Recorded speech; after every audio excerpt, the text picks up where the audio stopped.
How to export caller ID numbers on Skype mobile. Hello guys, in today's video I'm gonna show you how to export caller ID numbers on Skype mobile. First thing you're gonna do is go to Skype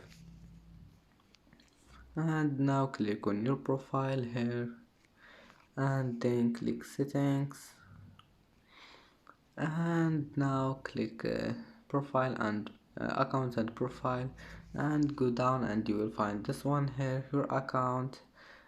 Click on it and then just wait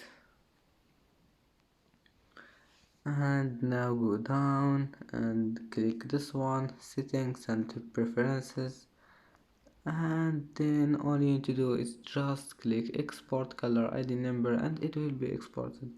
And that's it for today's video. If you like this video, don't forget like and subscribe, and see you in the next video.